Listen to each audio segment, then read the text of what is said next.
Let me just get right into it. I've spent the last few years doing one thing consistently, finding crypto platforms that are worth serious attention, putting them through extended real-world use and being honest about what I find. And the area that's consumed most of that time recently is a specific financial mechanic, using crypto holdings as collateral to access liquidity without dismantling the position underneath.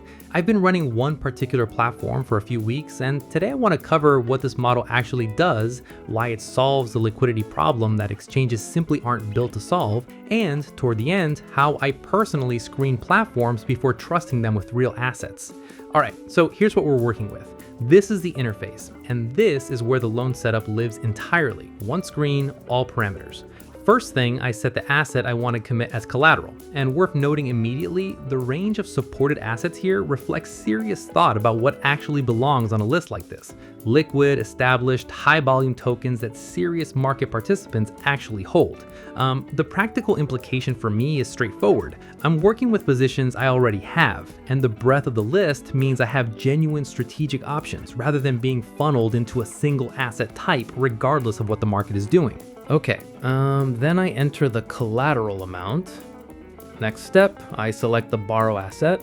I'll go with ETH for this one. Then I configure the duration, how long this contract needs to stay open. And then I set LTV, and I want to slow down because this single parameter carries more weight than anything else in this setup. It expresses the relationship between the loan amount and the value of the collateral securing it. And each asset has a hard boundary on how far that ratio can extend. The mechanism is automatic and unforgiving. If the collateral value falls enough to push the ratio past that boundary, the platform liquidates the position to recover the loan immediately without a manual step on my end. So when I'm landing on this number, I'm thinking about the asset's volatility over recent weeks and what kind of margin I want between my actual LTV and the level that triggers liquidation. Okay, one last review of the full configuration. Good, then I click proceed. So first thing I do here before anything else is save the contract ID. That identifier is how I get back into this specific contract going forward. So now the platform is queued up waiting for the collateral transaction from my side. There's an automated path through Wallet Connect, but I'm going manual, so every step is fully visible.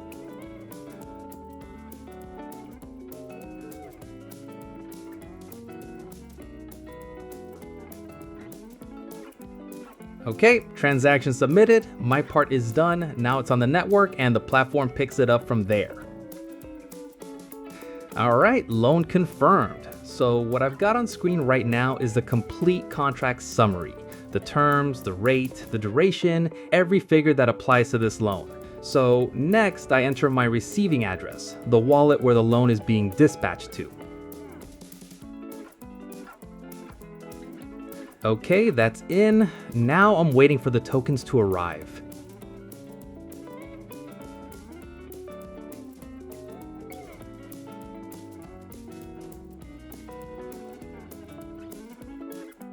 Alright, tokens landed. The platform executed its obligations under the contract without any issues. So this page I'm currently on is something I want to flag. This is the management interface for the loan. I returned to it using that contract ID I saved a minute ago. For the entire duration of this contract, this is where I operate, tracking the position, reacting to market movement, handling anything that the situation requires. The loan isn't something that just sits there, it's something I actively manage from right here. So I want to take a minute here and actually walk through the logic of what's happening under the hood, because I think collateral lending is a concept that a lot of people dismiss as complicated before they've actually heard it explained. And once it clicks, the reason it's useful becomes genuinely hard to ignore. Here's how it works. I deposit tokens as collateral into the contract. They're locked in there for the duration, completely secured, and the platform issues a loan in a different asset against that value. The original holding doesn't move. I haven't sold anything, I haven't closed a position. I still have full exposure to wherever that asset is headed. When the loan matures and I repay it, the collateral is released back to me in full. So, few months on this platform spread across the majority of the supported asset pairs through market conditions that covered a lot of different ground. Extended consolidation, sharp directional moves, the kind of volatility that puts real pressure on a platform's execution reliability. Every single transaction completed exactly as the interface indicated it would. No anomalies, no discrepancies, no moments that gave me reason to second guess what I was looking at. And the reason I'm specific about the volume and the conditions is because a track record only carries weight when it's been tested across enough variation. That's what I needed before I was willing to stand behind this publicly.